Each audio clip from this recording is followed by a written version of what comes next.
Hi, this is Darren and this is Tip Tap Game Clash. Today we're checking out the title Rage Injustice on the Nintendo Switch. Yes, it's been out for a while, but it's heavily discounted on the Nintendo eShop. So I've picked up a copy and we're going to dive right into a review.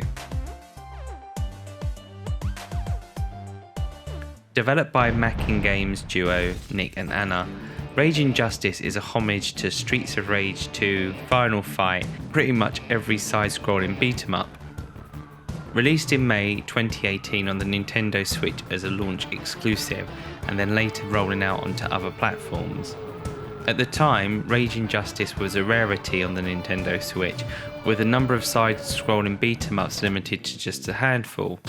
Now as a platform, it's definitely covered in this genre. When you first start the game, you'll be presented with one of three characters. Regardless of which one you choose, they pretty much all play identically. That means they punch, kick, grab, jump, and do a weird special move, which normally results in them twirling around the screen like Wonder Woman for a brief second. If you're choosing to do a multiplayer game, they can drop in at any time, and the game does support up to 3 players. When the game starts, once you've chosen your character, you'll probably notice the graphics. And the graphics are kind of a modern take on the 90s era, and that's thanks in part to Nick Mackin, who actually was a former Rare employee who worked on the likes of Killer Instinct, utilising pre-rendered characters and backgrounds, which was also the same technology used in the likes of Donkey Kong Country on the Super Nintendo. Rage Injustice certainly brings something to the modern age. With that change, there are some limitations. Back in the 90s, games were never mapped with full 25 frames per second for animation, and that was due to storage limitations within each of the cartridges on the Super Nintendo and Sega Mega Drive.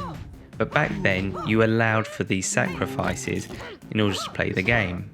Now when we look at games that run at 60 frames per second, and they still have animation frame sequences missing, it does impact on the game's visuals. Animation feels disconnected, and at some points as you're fighting you might just be hitting nothing as a result of the missed frames not connecting correctly. Because of this, you'll probably only want to spend a short time playing Rage Injustice. Playing it in long game sessions is certainly not recommended, and you become quite lethargic in doing so.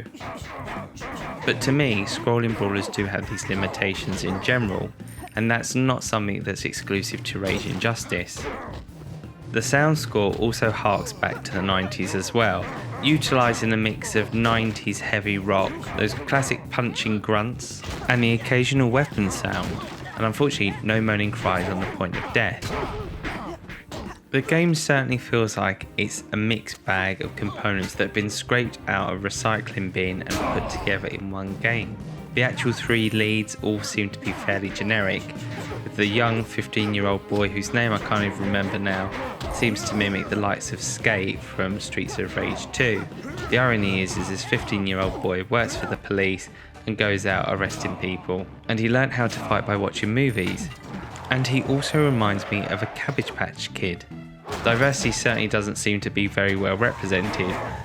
One boss character certainly comes from the LGBTQ background, spins around as if it's a night at GAY in London, and in the proceeds slapping anybody with his handbag, or I think it's a cane. The frustrating thing for me is I really wanted to enjoy Rage Injustice. I like side-scrolling brawlers, and I think it's because I do reminisce about the 90s, and I always remember that kind of couch co-op experience playing these kind of games with my mates. And they were stupidly difficult. Rage Injustice feels too accessible, but in doing so it makes it become incredibly bland. It feels like there's an opportunity for this to be great or better, but they just kept missing the mark. And unfortunately that does happen with development. When you're so embedded and ingrained within the development of a game, you do miss the opportunity to look at stuff in a more critical way. After all, it's your baby, and so it's understandable that people like myself who are being critical might seem to be coming across slightly harsh. If you are looking to reminisce about the 90s or in the need of some couch co-op fun with your mates, by all means pick up Rage Injustice on the Nintendo Switch, Xbox or PlayStation. They're all played very consistently, so I don't think there's anything to worry about there. The one thing you probably would want to think about though is the price. Are you willing to actually fork out some cash for something that you just might think is mediocre and not actually get any value from it? I'd like to hope that developers would actually consider making a second game, as I do believe that Raging Justice has opportunities. Character optimization, skill enhancements, stuff to make you feel more invested in the characters. Revisions to the animation would certainly be welcome, and even improvements to the audio effects. It'd be nice to actually hear the rain when it's falling. But these are minor gripes, but I do believe they detract from the overall experience. If Raging Justice is on sale at the moment on either the Nintendo eShop, Xbox Game Store, or even the PlayStation Store, then it might be worth you checking it out yourselves. If not, I hope you found this review helpful. If so, give us a like or subscribe to our channel. Alternatively, drop us a comment in the box below. Thanks very much for watching. This is Darren and this is Tip Tap Game Clash.